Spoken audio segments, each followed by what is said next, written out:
चलिए नमस्कार दोस्त। आज हम लोग छोटा सा एक पॉइंट सीखेंगे। हम लोग प्रतिशत लाभ और हानि का एक क्वेश्चन है, ठीक है। प्रतिशत लाभ या तो प्रतिशत हानि से रिलेटेड हम लोग का क्वेश्चन है। समझिएगा सबसे पहले कि इस क्वेश्चन में शर्त क्या रहेगा।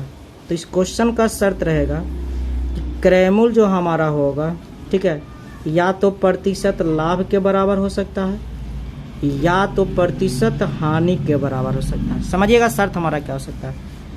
या तो क्रयमूल्य हमारा प्रतिशत लाभ या तो प्रतिशत हानि के बराबर हो सकता है। और इस क्वेश्चन में दिया हुआ क्या रहेगा, तो इस क्वेश्चन में दिया हुआ रहेगा विक्रयमूल्य, ठीक है। विक्रयमूल्य हमारा दिया रहेगा। देखो यार, कि मैं इस क्वेश्चन के बारे में इसलिए चर्चा कर रहा हूँ ना, क्योंकि अगर आपको कॉन्सेप्ट बेसिक चीज़ नहीं भी पता है तो डायरेक्टली आप इस क्वेश्चन को बना सकते हैं, ठीक है। विक्रयमूल्य आपका दिया हुआ रहेगा। अब समझिएगा कि पहला कंडीशन हमारा क्या हो सकता है कि क्रयमूल्य अगर हमारा प्रतिशत लाभ के बराबर हो। पहला कंडीशन क्वेश्चन जो बनेगा, दो प्रकार से क्वेश्चन बनता है। पहला क्वेश्चन हमारा इसमें बनेगा क्या कि सीपी हमारा प्रतिशत लाभ के बराबर हो। तो ध्यान दीजिएगा, अगर सीपी हमारा प्रतिशत लाभ के बराबर हो तो सीपी बराबर हमारा हो जाएगा 10 गुने under root x plus 25 minus 50। 50 जो होगा वो रूट के बाहर होगा। जहाँ पर x हमारा क्या है, तो x हमारा होगा विक्रयमूल्य। पहले फार्मूला को समझ लीजिएगा, ठीक है। पहला जो क्वेश्चन क्या हो सकता है, पहला क्वेश्चन में कंडीशन हमारा होगा कि क्रयमूल्य हमारा जो होगा प्रतिशत लाभ के बराबर होगा, ठीक है। तो निकालना होगा सीपी। तो सीपी बराबर होता है 10 गुने under root x plus 25 minus 50, जहाँ x हमारा क्या है, वस्तु का विक्रयमूल्य। हम लोग क्वेश्चन के बारे में आगे चर्चा करेंगे तो समझ में आ जाएगा पूरी तरह से। दूसरा शर्त हमारा क्या हो सकता है वो समझिएगा। दूसरा शर्त हो सकता है कि सीपी जो हमारा होगा वो प्रतिशत हानि के बराबर होगा। समझिएगा, ठीक है। सीपी जो हमारा होगा वो प्रतिशत हानि के बराबर होगा। तो अगर सीपी हमारा प्रतिशत हानि के अगर बराबर हो गया तो क्रयमूल्य बराबर हमारा हो जाएगा 10 गुने under root 25 minus x plus 50, ठीक है। सिंपल सा दो गो पॉइंट है जिसके बारे में हम लोग चर्चा कर रहे हैं। पहला कंडीशन क्या है कि सीपी हमारा प्रतिशत लाभ के बराबर हो। तो सीपी बराबर हो जाएगा 10 गुने under root x plus 25 minus 50, जहाँ x आपका क्या है, विक्रयमूल्य। दूसरा कंडीशन क्या होगा कि यदि सीपी हमारा प्रतिशत हानि के बराबर हो जाए तो सीपी बराबर हो जाएगा 10 गुने under root 25 minus x plus 50, ठीक है। चलिए अब हम लोग आते हैं क्वेश्चन किस प्रकार से आ सकता है। तो पहले को देखो, सबसे बड़ा चीज़ होता है क्वेश्चन को समझना। क्वेश्चन को समझिए, क्वेश्चन है क्या चीज़। क्वेश्चन हमारा रहेगा कि इस प्रकार के प्रश्न में क्रयमूल्य हमेशा प्रतिशत लाभ के बराबर कहेगा या तो प्रतिशत हानि के बराबर कहेगा। और क्या रहे, दिया हुआ क्या रहेगा, तो दिया हुआ रहेगा हमारा विक्रयमूल्य। तो निकालना होगा सीपी। तो सीपी बराबर हो जाएगा 10 गुने under root x plus 25 minus 50, जहाँ पर x ऑलवेज क्या होगा, सेलिंग प्राइस। दूसरा क्या कहेगा, कंडीशन हो सकता है कि सीपी हमारा प्रतिशत हानि के बराबर होगा, ठीक है। तो सीपी बराबर हो जाएगा 10 गुने under root 25 minus x plus 50। चलिए दो कंडीशन है जिस पर आपका क्वेश्चन आता है। अब हम लोग आते हैं डायरेक्ट क्वेश्चन पर, समझिएगा।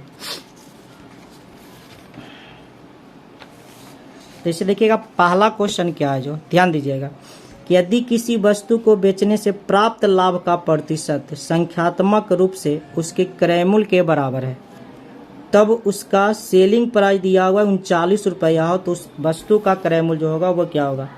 समझिएगा, मैंने क्या बोला था कि या तो इस प्रश्न में विक्रयमूल्य हर हाल में दिया हुआ रहेगा। दूसरा क्या रहेगा, तो कंडीशन रहेगा क्रयमूल्य जो हमेशा होगा प्रतिशत लाभ के बराबर होगा या तो प्रतिशत हानि के बराबर होगा, ठीक है। तो यहाँ पर देखिएगा प्राप्त लाभ का जो प्रतिशत है ना, वो संख्यात्मक रूप से इसके क्रयमूल्य के बराबर है। यानी कंडीशन हमारा क्या है कि प्रतिशत लाभ क्रयमूल्य के बराबर है। तो अगर मैं पहला तरीका कह रहा हूँ बात करूँ, देखो ध्यान दीजिएगा, पहला अगर मेथड की बात करूँगा तो डायरेक्ट हमने एक फार्मूला बताया क्या कि सीपी बराबर होता है, सीपी बराबर होता है, ध्यान दीजिएगा, सीपी बराबर होता है 10 गुने under root x plus 25 minus 50, जहाँ हमने बोला कि x आपका क्या होगा, विक्रयमूल्य होगा। अब डायरेक्ट आप रख दीजिए वैल्यू को। तो सीपी आपको निकालना है अब ध्यान दीजिएगा 10 गुने अंडर रूट एक्स प्लस 25, तो एक्स आपका क्या है विक्रय मूल, तो विक्रय मूल आपका क्या है 39 प्लस 25 और माइनस 50। अगर आप इसको जोड़िएगा तो ये वैल्यू आ जाएगा 64। 64 का जो मान होता है ध्यान दीजिएगा 64 को मैं क्या लिखूंगा प्लस माइनस कितना 8 और माइनस कितना 50। तो अगर आप पॉजिटिव लेकर चलेंगे तो 8 कितना हो जाएगा 80 और 80 में से 50 जाएगा तो हमारा जो सीपी आएगा वो 30 रुपया। अगर आप निगेटिव लेकर चलेंगे तो माइनस 130 होगा जो कि वैल्यू संभव है ही नहीं। तो इस वस्तु का जो क्रय मूल्य होगा वो 30 रुपया, पहला तरीका। अब देखिए अगर मैं दूसरा तरीका की बात करूंगा, ध्यान दीजिएगा बेसिक तरीका भी है लेकिन देखिए समझिएगा हिट एंड ट्रायल मेथड कैसे लगाएंगे। जब देखो अब इस वस्तु का क्रय मूल्य क्या दिया हुआ है 39, समझिएगा दूसरा मेथड को। अब 39 को दो संख्या में ही साथ तोड़ना है, ठीक है, जिसको गुना करने पर तो 39 होना ही चाहिए और उसका रिलेशन जो बनना चाहिए ना वो 10 का बनना चाहिए, या तो जोड़ने पर या तो घटाने पर।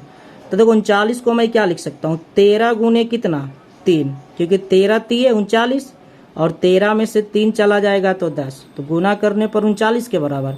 और रिलेशन जो इससे बन रहा है कितना का बन रहा है 10 का बन रहा है।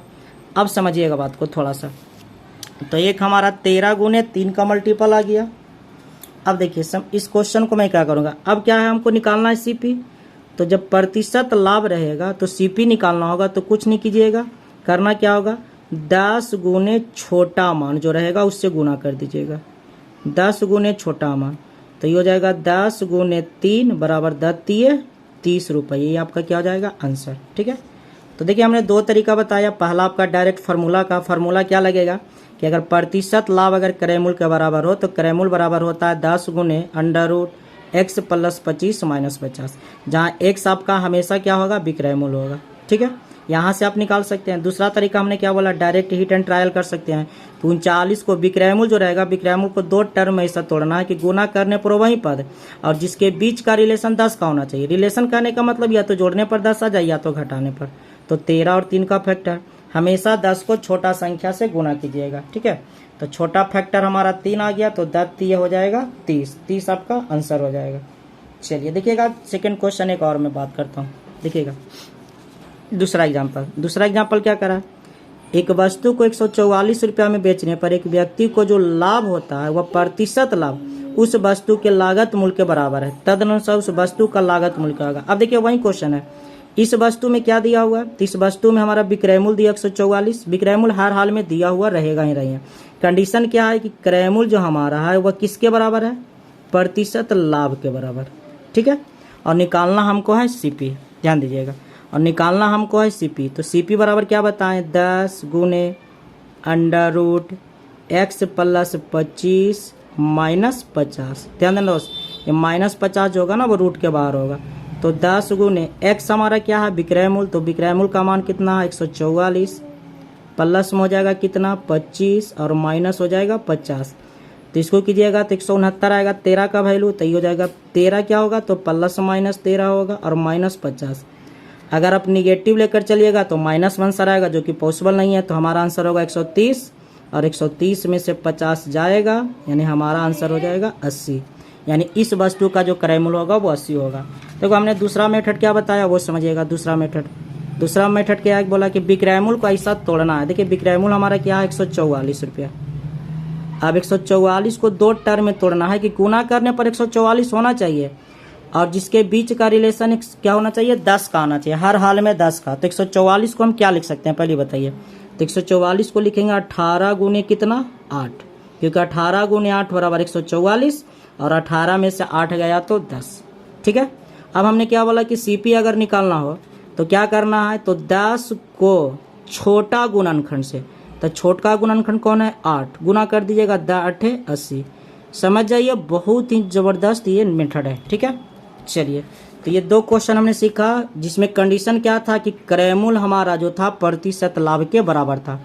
अब हम लोग सीखेंगे वैसा क्वेश्चन जिसमें क्रय मूल्य जो हमारा होगा वो प्रतिशत हानि के बराबर होगा। जैसे समझिएगा एक क्वेश्चन है कि राम एक वस्तु 16 रुपया में बेचता है जिससे उसको उतने ही प्रतिशत का हानि होता है जितना कि उसने वस्तु क्रय किया था। तो उस वस्तु का क्रय मूल्य क्या। देखो दोस्त इस क्वेश्चन में क्या है, इस क्वेश्चन में हमारा क्या है कंडीशन कि सीपी जो हमारा है ना वो प्रतिशत लाभ के बराबर नहीं है, प्रतिशत हानि के बराबर है। कंडीशन ही दिया हुआ। तो दूसरा मेथड हमने क्या बताया था, दूसरा फार्मूला बताया था कि अगर क्रयमूल्य हमारा प्रतिशत हानि के बराबर होगा तो क्रयमूल्य बराबर हो जाएगा 10 गुने √25 माइनस x प्लस 50। ठीक है, जहाँ x हर हाल में आपका विक्रयमूल्य होगा तो रख दीजिए। तो 10 गुने √25 माइनस x का वैल्यू है 16 और प्लस में हो जाएगा 50। 25 में से 16 जाएगा 9। 9 का मतलब क्या होता है, 9 का मतलब होता है प्लस माइनस 3 और प्लस 50। ठीक है, अब इसको हल कीजिएगा तो पॉजिटिव तो 30 और 50 कितना हो जाएगा, तो सीपी हमारा हो जाएगा 80 रुपया। अगर आप निगेटिव लेकर चलेगा, देखो परसेंटेज हानि दिया हुआ है इसमें। ठीक है, तो प्रतिशत हानि में क्या होता है, 2 वैल्यू हमेशा आएगा। अगर आप निगेटिव लेकर चलोगे तो हो जाएगा 10 गुने -3 और प्लस में कितना 50, यानी 30, इसका मतलब आ जाएगा के रुपया 20 रुपया। तो देखो इसमें बहुत सारा गड़बड़ आता है। कभी कभी एग्जाम में आपका ऑप्शन नहीं देकर 80 नहीं देकर 20 देगा तो बहुत सारा गड़बड़ हो जाता है। तो करना क्या है, जब प्रतिशत जो रहेगा ना, अगर हानि रहेगा तो उसमें 2 मान आएगा, 2 सीपी आएगा। एक आपका 80 रुपया भी सही होगा और दूसरा आपका 20 रुपया भी सही होगा। अब देखो हीट एंड ट्रायल कैसे लगाएंगे वो समझिएगा। हमने सेकेंड मेथड में क्या बोला, सेकेंड मेथड में हमने बोला कि जो विक्रयमूल्य रहेगा ना उसको 2 फैक्टर में ऐसा तोड़ना है जिसके बीच का रिलेशन गुना करने पर वही विक्रयमूल्य होना चाहिए और बीच का रिलेशन 10 का, या तो जोड़ने पर या तो घटाने पर। तो देखिए, तो इसको मैं क्या लिखूंगा, 8 गुने कितना 2। ठीक है, अब समझिएगा सीपी निकालना है। देखो प्रॉफिट लाभ में क्या करते थे कि 10 को छोटा गुणनखंड से गुना करते थे सीपी निकालने के लिए। जब प्रॉफिट नहीं रहकर लॉस रहेगा तो करना क्या है कि 10 को दोनों फैक्टर से गुना कीजिएगा।